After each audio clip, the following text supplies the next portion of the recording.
귀한 찬양 하나님께서 흠양하셨을 줄 믿습니다. 또한 이 자리에 계신 우리 모든 분들이 날마다 하나님의 때와 시기 앞에서 가장 행복한 시간들 누리시기를 주님의 이름으로 축복합니다. 오늘 이 시간에는 골로새서 3장 15절부터 17절까지 있는 말씀을 통해서 감사는 그리스도인의 정체성입니다. 감사는 그리스도인의 정체성입니다. 라는 제목으로 하나님의 말씀 선포하도록 하겠습니다. 매년 11월이 되면 우리가 감사에 대한 내용을 다루곤 합니다. 특별히 11월은 추수감사 주일이 있기 때문이기도 하고요. 또한 한 해를 맞춰지는 이 귀한 시간 가운데 한 해를 돌아볼 때에 하나님이 주시는 은혜들을 우리가 다시 한번 새기고 그것에 놓쳐진 감사가 없도록 하기 위함입니다. 그런데 특별히 왜 한 해의 감사를 11월에 할까? 12월에 하면 더 완전하지 않지 않겠습니까? 그럼에도 불구하고 우리가 11월에 이렇게 감사하는 이유는 또 한 가지가 있을 것 같습니다. 그것은 감사는 지난 날을 돌아보기만 하는 것이 아니라 앞날을 나아가게 하는 힘이 되기 때문인 줄을 믿습니다. 지나간 날들에 대한 감사만이 우리에게 위로가 될 뿐만 아니라 그 감사하게 하신 하나님이 내년에도 여전히 우리와 함께 하시고 앞날 가운데서도 우리에게 변함없는 사랑으로 함께 하실 것이기 때문에 우리가 꿈을 품고 소망을 갖고 하나님을 바라보면서 미지의 새해를 열어가고 계획해 나아갈 수 있기 때문에 우리의 감사는 지난 날만을 돌아보는 감사가 아니라 앞을 바라보게 하는 감사가 되는 줄을 믿습니다. 특별히 이 11월에 우리가 이 감사의 내용들을 말씀을 통해서 살펴보아 나아갈 때에 우리 늘빛의 성도님들 가운데서도 앞으로 나아갈 수 있는 힘을 얻는 그 감사의 능력을 갖는 복된 하나님의 사람들이 되시기를 주님의 이름으로 간절히 축원드립니다. 특별히 감사라고 하는 말들은요, 예수를 믿는 사람들이나 믿지 않는 사람들에게나 이 감사라는 것이 중요하다라고 하는 이야기들을 많이 합니다. 그래서 그럴까요? 감사에 대한 이야기들이 참 많이 있어요. 그래서 항상 우리의 입술 가운데 감사해야 된다. 또 저 외국의 브라질이나 미국과 같은 곳에서 그 언어 가운데서 가장 많이 쓰이는 단어 중에 하나가 바로 감사하다라고 하는 말이다. 유대인들이 어린아이들이 태어났을 때 모든 말들 가운데서 가장 먼저 가르치는 표현과 말이 감사하다는 말이다 라고 하는 이야기를 들으면서 우리가 감사하다는 것이 얼마나 말하고 표현하는 것 중요하다는 사실을 우리가 인식하면서 살아갑니다.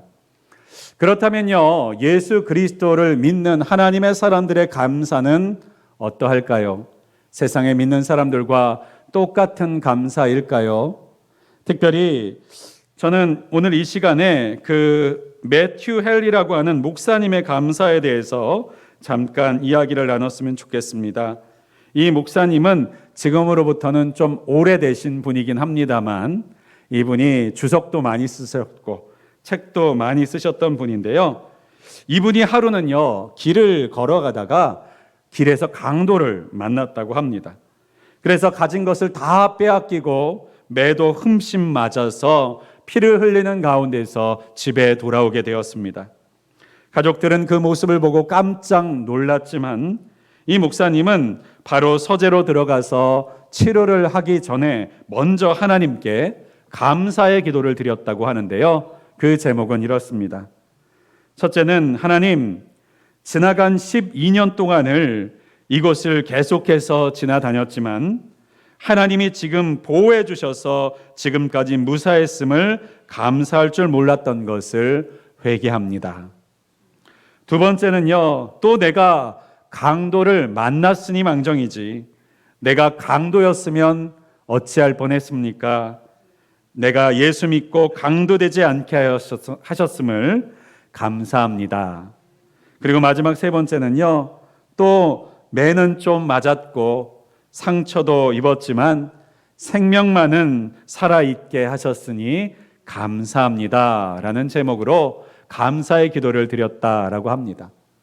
그렇습니다. 예수 그리스도를 믿는 사람의 감사는요, 분명히 세상의 사람들이 흔히 말하는 감사와는 조금 다른 것 같고, 또 어떤 상황 가운데서도 감사하는 것, 바로 그 모습에 감사의 풍성함을 발견하게 하는 것 같습니다. 특별히 오늘 골로새서 3장 15절부터 17절에 있는 이 말씀을 통해서 과연 하나님께서 우리에게 원하시는 이 감사를 어떻게 하면 풍성하게 우리의 삶 가운데서 누릴 수 있을지를 오늘 이 말씀을 통해서 우리가 함께 살펴보고자 합니다. 특별히 오늘 먼저 15절에 있는 말씀입니다. 우리 15절을 함께 읽도록 하겠습니다. 함께 읽겠습니다. 그리스도의 평강이 너희 마음을 주장하게 하라. 너희는 평강을 위하여 한 몸으로 부르심을 받았나니 너희는 또한 감사하는 자가 되라. 아멘. 특별히 오늘 골로새서 3장 15절부터 17절까지는요, 각 절마다 공통적으로 나오는 표현이 있습니다. 그것은 바로 감사하라라고 하는 말씀입니다. 이 감사라고 하는 이 단어가 그런데 같은 단어를 사용하고 있지는 않아요. 그럼에도 불구하고 다양한 형태와 의미를 담은 감사하다라고 하는 단어를요, 3번씩이나 반복하고 있다라고 하는 사실은 이 말씀을 듣고 있는 성도들에게 이 모든 감사, 이 풍성한 감사가 얼마나 복되고 또 필요한 것인지, 더 나아가서는 하나님의 사람으로서의 정체성 가운데 이 감사하는 이 행동과 표현이 얼마나 중요한지를 우리에게 설명해 주고 있습니다. 특별히 첫 번째 감사는요, 그리스도의 평강과 연결되어져 있는 감사입니다. 그리스도의 평강이 너희 마음을 주장하게 하라. 그리고 너희는 또한 감사하는 자가 되라. 영어 성경을 찾아보면요, 너희는 또한 감사하는 자가 되라 라고 하는 이 표현이 컴마 앤드 감사하는 자가 되라 라고 표현되어 있습니다. 컴마 앤드라고 하는 것은요, 동등한 관계가 아니라 순서가 있다라고 하는 것을 우리에게 알려주는 것입니다. 그러니까요, 감사하기 위해서 우리의 마음 가운데 먼저 있어야 할 것이 바로 그리스도의 평강이 있어야 된다라는 말입니다. 여러분, 그리스도의 평강이 우리 안에 있을 때만 우리가 온전한 그리고 풍성한 감사를 할 수 있다. 우리는요, 우리의 마음 가운데 평안한 마음과 잔잔한 심령이 없이 거치는 심령과 수없는 혼란과 어려움의 파도 앞에서요, 감사할 수 있는 능력이 없습니다. 감사할 수 있는 힘이 없어요. 때로는 우리가 어려움과 힘듦 속에서도요, 감사하다라고 입으로 말할 때가 있지만요, 그 감사하다라고 말하는 입에 우리의 말들은요, 우리의 입으로는 말할 수 있지만 우리의 마음으로부터 진정으로 정직하고 진실하게 감사하다라고 고백하기가 쉽지 않다라고 하는 것입니다. 우리는 풍랑이는 바다, 폭풍이는 그 한가운데서 하나님을 감사하기에는 너무나도 연약한 존재입니다. 힘들고 어려운 문제들이 겹겹이 우리의 어깨 위에 얹어져 있을 때 우리는 마음 중심으로부터 하나님 감사합니다라고 고백하기 어려운 연약한 심령을 가지고 있습니다. 그래서 하나님은요, 우리에게 진실한 감사를 듣기 원하여서 마음으로부터 끓어오르는 진정한 정직한 감사를 듣기 원하시기 때문에 우리에게 그리스도의 평강이 우리 가운데 임하게 하신다는 사실입니다. 이 평강은 세상의 평강과 같지 아니합니다. 그래서 예수님께서 주시고자 하시는 이 평강에 대해서 요한복음 14장 27절에는요, 이렇게 이 평강에 대해서 설명하고 있습니다. 평안을 너희에게 끼치노니 곧 나의 평안을 너희에게 주노라. 내가 너희에게 주는 것은 세상에 주는 것과 같지 아니하니라. 너희는 마음에 근심하지도 말고 두려워하지도 말라.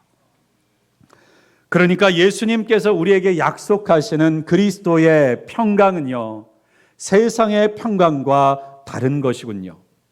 세상의 평강이라는 것은 무엇입니까? 우리의 모든 조건들이 다 갖추어져 있어도, 우리의 모든 문제들이 다 해결되어져 있어도, 우리에게 부족함이 없어도, 우리가 어느 순간 가운데 우리 마음 가운데 찾아와 있는 공허와 상실감, 그리고 만족하지 못하는 마음과 그리고 원망과 불평의 마음들이 우리 마음 가운데 들어오기 때문에 우리는 세상의 평강을 지킬 수 있는 힘도, 그것을 유지해 갈 수 있는 능력도 없다는 사실을 매번 경험하게 됩니다. 그러나 그리스도의 평강은 어떠한 평강입니까? 우리가 지키고 우리 안에서 만들어내는 평안이 아니라 예수 그리스도 안에 있는 평안이 우리에게 영향을 끼치고 역사하는 평안이라는 것입니다. 이 그리스도의 평안은 어떻게 작용합니까? 바로 그 평안을 가지신 예수 그리스도께서 우리 안에 찾아오시고 임재하심을 통해서 누리게 하시는 평안이라고 하는 것이죠. 그렇습니다. 우리가 말씀하고 듣고 있는 그리스도의 평안은요, 우리가 노력하여 성취하는 평안이 아니라 예수님이 우리 안에 찾아오셔서 우리 안에 임재하셔서 우리 안에 거하심으로 인하여서 누리는 평안이라는 것입니다. 특별히 여러분, 이 평안을 우리가 비유하자면요, 마치 그 든든한 아빠의 손을 붙잡고 가는 그 아들의 심정과 같습니다. 여러분, 어렸을 때 저도 아빠의 손을 붙잡고 산으로 들로 휴가나 여행을 이끌려 다녔을 때가 있었는데요.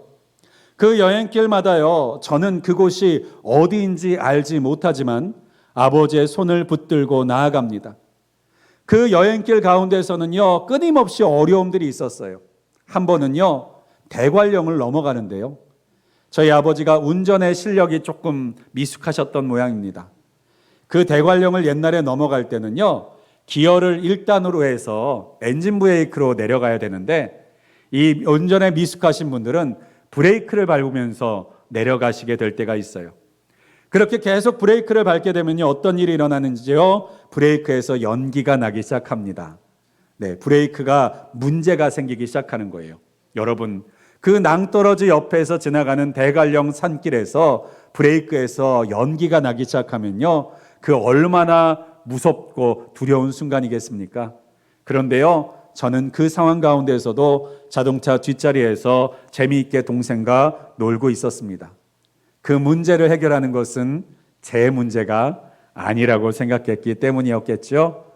저희 아버지는 그 가운데서 열심히 밑에 전화와 사람들을 통해서 수리할 수 있는 사람이 올라오게 하셨고, 그것이 수리된 다음에는 변함없이 동해안을 향해서 열심히 여행길을 계속했습니다. 그래요. 그 여행길을 인도하는 안내자가 있으면요, 그 여행길을 인도해주는, 이끌어주는 사람이 있을 때는요, 우리는 여행길 가운데서 두려울 것이 없습니다. 그 안내자가 하라는 대로, 말대로, 가는 대로 따라가기만 하면 되기 때문입니다. 또한 우리가 특별히 이 하나님의, 이 그리스도의 평안을 누리는 것은요, 하나님의 품 안에, 하나님의 집 안에 거하는 것과 같습니다. 여러분, 제가 예전에요, 집에서 열심히 설교를 준비하고 사역을 준비하고 있었는데요, 전화가 오더라고요. 교회 성도님한테 전화가 왔는데, 목사님, 갑자기 비가 내리고 천둥 번개가 치고 있는데 목사님 혹시 밖에 나가서 신방하고 사역하다가 비 맞고 계시지 않으세요? 걱정하는 마음으로 전화를 해주셨던 거예요. 그런데 저는요, 몰랐습니다. 집안에 있는데요, 비가 오는지 천둥이 치는지 번개가 치는지 모르고 집안에 있었어요. 여러분, 우리가 집안에 머물러 있을 때, 종종 하루 종일 집안에 있으실 때 있지 않습니까? 그럴 때는요, 밖에서 비가 오는지, 날씨가 궂은지, 햇빛이 나는지, 아니면은 폭풍우가 치는지 태풍이 부는지 상관없이 집안에 머물러 있고 그것과 상관없이 내 일들을 하면서 지낼 때가 있습니다. 왜 그렇습니까? 그 지붕이 나를 지켜주고 있기 때문이죠. 그 집이 우리를 둘러쳐 우리를 보호해주고 있기 때문에 우리는 그 집 안에만 들어가 있으면 밖에서 비바람이 치든 무슨 일이 있든지 우리의 마음 가운데 요동함 없이 내가 해야 될 일들을 감당하고 우리의 평안을 유지해 나아갈 수 있다는 것입니다. 바로 그리스도의 평안이 이것입니다. 환경과 상황은 우리로 하여금 끊임없이 감사할 수 없도록 만들고, 때로는 우리로 하여금 우리의 인생 가운데 감사할 수 있는 조건들보다는 우리의 인생을 돌아보십시오. 우리가 당장 감사할 수 있는 열매들보다는요, 기다려야 할 것, 인내해야 될 것, 견뎌야 될 것이 더 많은 것이 우리의 인생과 삶이 아니겠습니까? 그런 인생을 살아가는 사람에게 있어서 항상 감사하라, 범사에 감사하라고 하는 예수님의 명령, 하나님의 말씀은 너무나도 버겁게 들리기만 합니다. 그러나 누가 항상 감사할 수 있습니까? 누가 범사에 감사할 수 있습니까? 하나님의 집안에 거하는 사람이요, 하나님의 강한 손에 붙들려 그 품 안에 안겨 있는 사람은요, 그 하나님의 든든한 팔 때문에, 하나님의 울타리 되어주심과 지붕 되어주심 때문에 우리가 상황과 관계없는 평안을, 그리고 그 안에서 드릴 수 있는 풍성한 감사를 올려드릴 수 있다는 사실을 우리가 꼭 기억하실 수 있기를 바랍니다. 우리가 그 풍성한 감사를 올려드릴 수 있도록 날마다 그리스도의 평강 가운데서 머무시고 살아가시기를 소망하고, 그리고 구하시는 저와 여러분 되시기를 주님의 이름으로 간절히 축원드립니다. 두 번째는 16절에 있는 말씀입니다. 우리 16절을 다시 한번 함께 읽겠습니다. 그리스도의 말씀이 너희 속에 풍성히 거하여 모든 지혜로 피차 가르치며 권면하고 시와 찬송과 신령한 노래를 부르며 감사하는 마음으로 하나님을 찬양하고. 16절에 있는 말씀에도요, 동일하게 감사에 대한 이야기를 합니다. 어떤 감사를 하는 것입니까? 감사하는 마음으로 하나님을 찬양하고. 그 찬양을 또한 어떻게 찬양하는 것입니까? 지혜로 피차 가르치며 권면하며 시와 찬송과 신령한 노래를 부르며 하나님께 감사하는 마음으로 찬양하라 라고 우리에게 명령하고 있는 것입니다. 그렇습니다. 우리의 넘치는 감사를 위해서 우리에게 필요한 것은요, 하나님을 찬양하는 것, 하나님을 예배하는 것이라고 말씀해 주고 계시는 것입니다. 왜 우리의 감사의 마음을 위해서 하나님을 찬양하고 예배하는 것이 필요할까? 우리의 예배는요, 바로 하나님의 하나님 되심을 인정하는 자리이기 때문인 줄 믿습니다. 그렇습니다. 우리의 예배는요, 그저 하나님 앞에서 무언가를 받기 위해서 나와서 드리는 것이 예배가 아닙니다. 예배의 본질은 드리는 것입니다. 우리의 마음을 드리고 우리의 주권을 내어드리고 우리의 삶 가운데서 모든 것들이 하나님으로부터 공급되었음을 고백하는 그 믿음을 하나님께 보여드리고 바쳐드리는 자리. 또한 그래서 우리의 인생, 우리의 생명, 우리의 모든 것이 주님의 것이오니 우리 주님께서 받아주시옵소서라고 하는 이 드림의 마음으로 하나님께 나아가는 것이 바로 예배라는 것이죠. 이 마음으로 예배를 드리는 사람의 마음 가운데서는 무엇이 생겨납니까? 내가 주인이 아니라 하나님이 나의 주인이라는 사실을 다시 생각하게 합니다. 또한 내 인생과 삶에 있는 모든 것들이 나로부터 시작된 것이 아니라 하나님으로부터 시작된 것이라는 사실을 고백하게 합니다. 그래서 예배는요, 우리로 하여금 내가 누구로 인하여서 살고 있는지, 누구로부터 공급받고 있는지, 누구 때문에 우리의 인생과 삶이 살아나아가질 수 있게 되어져 있는지를 떠올리게, 깨닫게 만들어주는 것이 바로 예배라는 것이죠. 제가 좋아하는 찬양 중에 CCM의 은혜라고 하는 찬양이 있습니다. 아마 한 번쯤은 들어보셨을 것 같은데요, 그 가사가 이런데요, 제가 한번 들려드리겠습니다. 내가 누려왔던 모든 것들이, 내가 지나왔던 모든 시간이, 내가 걸어왔던 모든 순간이 당연한 것 아니라 은혜였소.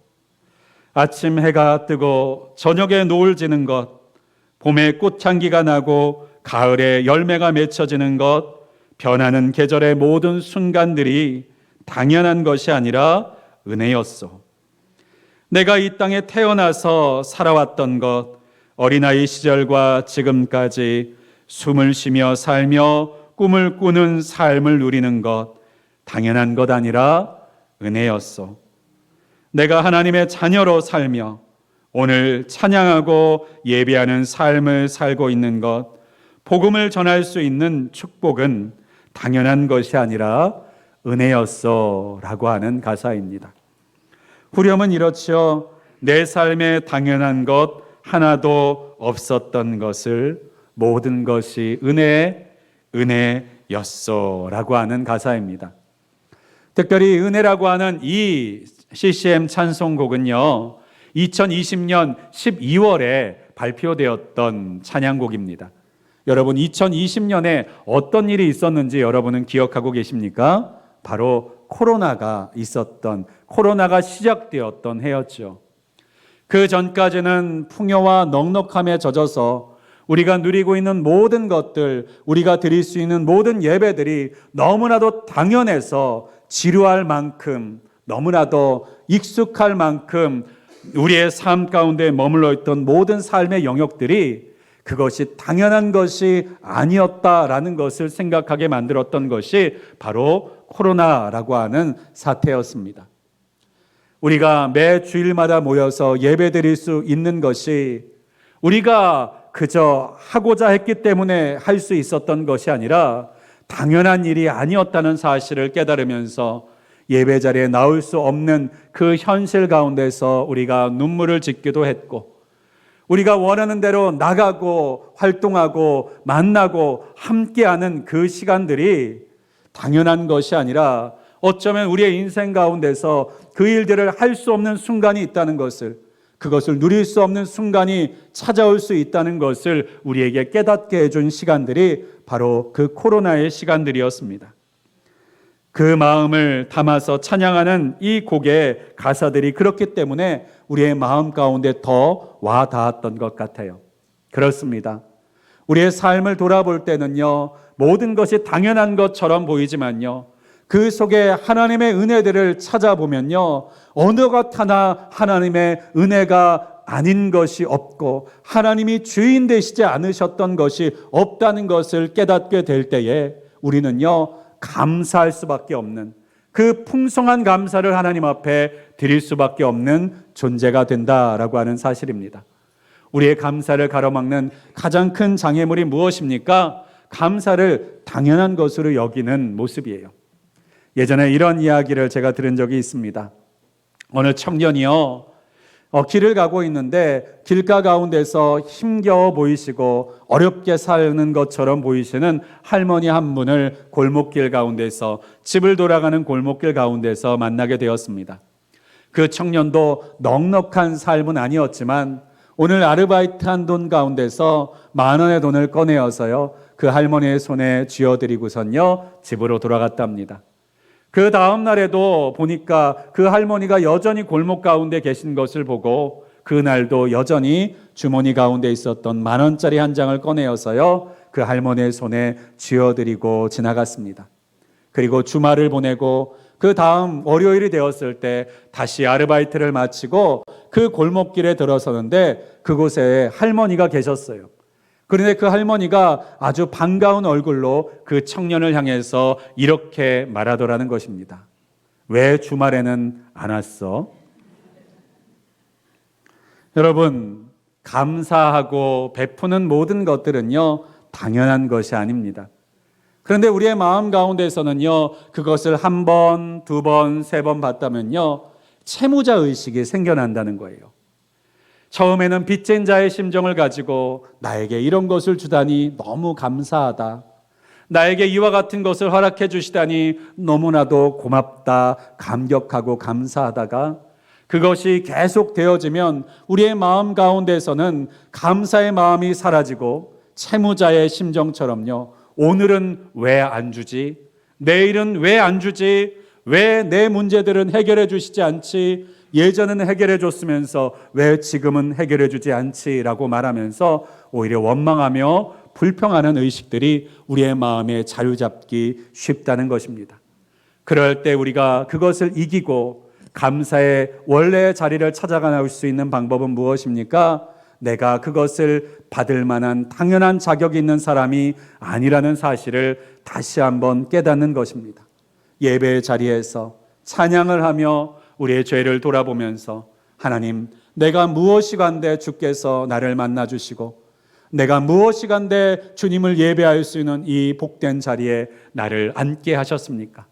내가 무엇이 간데 세상의 수많은 사람들 가운데 택하여 부르셔서 주님을 아버지라고 부를 수 있는 특권을 주셨습니까?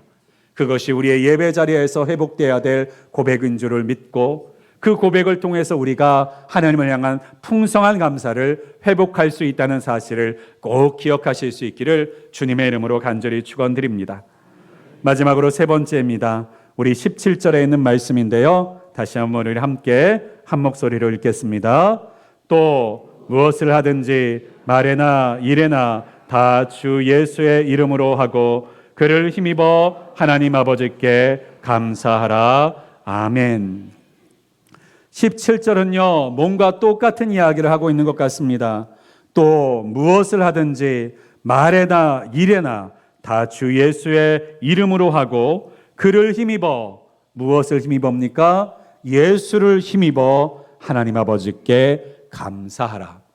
여러분, 감사하는 것 그냥 입으로 말하면 되는 것 아닙니까? 감사하는 것, 우리의 삶을 잘 돌아보고 감사할 거리들을 찾으면 되는 것이 아닙니까? 그런데 왜 감사하는데 예수의 힘까지 힘입어야 되는 감사가 우리 가운데 있어야 된다라고 말씀하고 계시고, 도대체 어떤 감사를 해야 하기에 예수를 힘입어야서만 감사할 수 있는 감사가 있다고 우리에게 말씀하고 계시는가요? 예수님께서는요, 특별히 감사를 통해서 하나님께 영광을 올려드리셨습니다. 감사의 주체, 가장 우리에게 감사의 모범을 보여주신 분이 누구시냐? 바로 우리 주 예수 그리스도세요. 그런데 이 예수님의 감사는요, 특별합니다. 왜냐하면 예수님의 생애에는요, 우리의 눈으로 보았을 때 감사할 만한 것이 많이 보이지 않기 때문입니다. 예수님의 출생부터 한번 생각해 보십시오. 예수님은요, 동정녀였던 마리아의 배를 통해서 성령으로 잉태되셨습니다. 눈에 보이지 않고 성령의 일하심을 알 수 없는 사람들의 입장에서는요, 이 마리아는 부정한 여인처럼 보였고, 그 가운데서 태어났던 예수님은요, 그 부정한 가운데서 태어났던 아이처럼 여겨지실 수밖에 없었을 것입니다. 또한 베들레헴에서 태어날 때는요, 그 짐승의 냄새로 가득한 마국간에서 마을 구유 가운데 누워지셔서 태어나셨고, 태어난 뒤에는 헤롯 왕의 아기들을 죽이려고 하는 그 시도 앞에서 피하고 위해서 출산한 지 얼마 안 되는 아이와 그 임산부가 애굽이라고 하는 먼 땅을 향해서 나아가 몸을 피신하여만 했습니다. 돌아와서는 가난한 목수의 가정 가운데서 자라셔야만 했고, 젊은 시절부터 가정을 책임져야 되는 장남의 무게와 어깨를 짊어지고 살으셔야만 했습니다. 공생의 가운데서는 예수님께서는 평안하셨을까요? 문제가 없으셨을까요? 그 공생의 가운데서도 끊임없이 바리새인들과 서기관들은 예수님을 향해서 귀신 들렸다 비난하며 공격했고, 예수님의 가족들조차도 예수님의 하시는 일을 이해하지 못한 채 미쳤다라고 하는 그 동네 사람들의 말을 듣고 예수님을 데려오려고 시도했던 일들도 있었습니다. 사랑하는 제자들은 예수님의 그 말씀과 뜻을 배웠음에도 불구하고 끊임없이 다투고 싸우면서 네가 높으냐 내가 높으냐 다투고 있었고, 특별히 그 가운데서는 예수님이 십자가를 지실 때에 두려워하며 무서워하며 모두 예수님을 등지고 떠나가고 예수님을 배신했던 것이 예수님 앞에 놓여져 있던 것들이었습니다. 그러나 그 가운데서도 예수님은 감사하셨습니다. 감사할 수 없는 그 가운데서 감사하는 그것을 우리에게 보여주셨어요. 대표적으로 감사의 기도들이 성경 가운데 기록되어져 있는데 예수님의 감사 기도가 언제 있었는지 아십니까? 하나는 광야 가운데서 있었습니다. 5천 명이 넘는 사람들이 먹을 것이 없어 예수님만 바라보고 있는 그때에 먹을 것을 구해봤더니 어린아이가 가지고 있었던 생선과 떡 몇 조각밖에 없었어요. 그때 예수님은 그 떡 조각과 생선을 들고 하나님께 감사의 기도를 하십니다. 또 예수님의 감사의 기도는 죽었던 나사로의 무덤 앞에서 드려지는 감사의 기도였습니다. 나사로가 병에 들어서 아프다는 소식을 들었지만 예수님께서는 천천히 그의 집으로 나아가셨고, 그리고 도착하셨을 때는 이미 나사로가 죽은 이후였습니다. 모든 사람들은 이제 모든 순간이 끝났고 예수님이 늦게 오셔서 나사로가 고쳐질 수 없었다고 원망하는 마리아와 마르다 앞에서 예수님은 감사의 기도를 하나님 앞에 올려드리십니다. 나의 기도를 들어주심을 감사합니다. 나의 기도 가운데 응답하여 주시는 주님 감사합니다 라고 말씀하시면서 이 감사의 기도를 드리셨다는 거예요. 사랑하는 여러분, 예수님의 기도, 예수를 힘입어 하는 기도가 무엇입니까? 우리 눈앞에 이루어질 수 없을 것처럼 보이는 상황과 환경의 한계 속에서도 그 일들 가운데서 일하실 하나님, 역사하실 하나님, 선을 이루실 그 하나님을 바라보면서 먼저 감사하며 기도하는 것, 그것은 예수를 힘입지 않고는 우리의 입술 가운데서 고백될 수 없는 기도라는 사실을 우리가 기억하실 수 있기를 주님의 이름으로 간절히 축원드립니다. 그렇습니다. 예수를 믿지 않는 사람들은 지나간 과거를 보면서 감사하지만 예수를 믿는 사람들은 우리 앞에 다가올 미래를 보며 감사하는 사람이라는 사실입니다. 어떻게 그렇게 감사할 수 있습니까? 그 미래를 다스리시는 분이 나의 하나님이시기 때문입니다. 그리고 그 하나님은 실수하지 않으시기 때문입니다. 그리고 그 하나님은 합력하여 모든 것을 선으로 만들어버리시는 하나님이시기 때문입니다. 그래서 우리는 기다리면서도 감사할 수 있는 것이고, 인내하는 가운데서도 감사할 수 있는 것이고, 폭풍우가 있는 풍랑한 가운데서도 우리가 하나님을 향해서 감사의 찬양을 올려드릴 수 있는 것인 줄을 믿습니다. 사랑하는 여러분, 우리가 풍성한 감사를 누리고 그 풍성한 감사를 하나님 앞에 올려드리기 위해서는요, 지나간 날들을 바라보면서 하는 감사로는 충분치 않습니다. 지금 우리의 삶 가운데 있는 것을 헤아리는 감사로도 충분하지 않습니다. 앞날을 바라보면서 그 앞날 가운데서도 여전히 다스리시고 역사하시는 하나님을 바라보면서 예수를 힘입어 감사하실 수 있는 저와 여러분이 되실 수 있기를 주님의 이름으로 간절히 축원드립니다. 말씀을 정리하고자 합니다. 오늘 우리가 어떻게 하면 풍성하게 감사의 사람으로 살 수 있을지를 우리가 이 말씀을 통해서 함께 나누었습니다. 우리는 마음이 흔들릴 때 진정한 감사를 드릴 수 없기에 우리는 진정한 감사를 드릴 수 있도록 날마다 우리의 삶 가운데 함께 하시는 하나님을 붙들어 그리스도의 평강 가운데서 감사하는 사람이 되실 수 있기를 주님의 이름으로 축복합니다. 또한 우리의 심령과 마음 가운데 하나님을 찬양하고 예배하는 심정을 가지고 주님께서 내게 모든 것 주시는 주님이심을, 주님 때문에 내가 감사할 수 있는 존재로 살아간다는 사실을 기억하는 감사의 근육, 감사의 힘을 가진 사람들이 되실 수 있기를 주님의 이름으로 간절히 축원드립니다. 마지막으로 우리가 인생과 삶에 헤아려 보면 감사할 수 있는 순간을 찾기가 쉽지 않고, 우리의 모든 것에 문제가 없는 때, 어려움이 없는 때, 모든 것이 채워졌을 때를 경험하는 것이 어렵지만 예수를 힘입어 앞서 일하시는 하나님을 바라보며 감사할 수 있는 사람이 되실 수 있기를 주님의 이름으로 간절히 축원드립니다. 그래서 우리가 그 감사를 통해서 바로 예수 믿는 사람은 감사가 그 정체성이 된다는 사실을 보여주는, 세상의 환경만을 바라보면서 감사할 것이 없다라고 한탄하는 사람들 한가운데서 하나님을 바라보면서 감사의 찬양을, 감사의 찬미를 올려드릴 수 있는, 예수를 힘입어 감사하는 하나님의 사람들이 되실 수 있기를 주님의 이름으로 간절히 축원드리겠습니다. 기도하겠습니다. 전능하시고 분명히 살아계신 하나님, 감사합니다.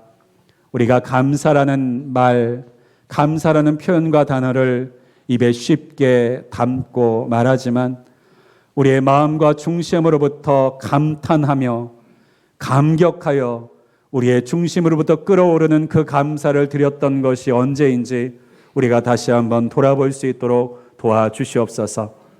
세상의 사람들은 환경과 상황들을 바라보면서 내게 이렇게 감사할 것이 많다라고 자랑할 수도 있겠지만 하나님의 사람의 자랑, 하나님의 사랑의 감사를 이길 수 없는 것은 하나님의 사랑은 예수를 힘입어 감사하는 사람이기 때문인 줄을 믿습니다. 우리 늘빛의 성도님들이 예수를 힘입어 감사함으로 인하여서 범사에 감사하는, 항상 감사할 것이 멈추지 않는 복된 하나님의 사람들이 되게 하여 주시옵고, 그 감사를 받으시는 하나님께서 어떻게 저들의 인생과 삶 가운데서 선을 만들어 나아가시는지를 경험하여 간증하는 복된 사람들이 되게 하여 주시옵소서. 이 모든 말씀 우리 주 예수 그리스도의 이름으로 간절히 기도하였습니다. 아멘.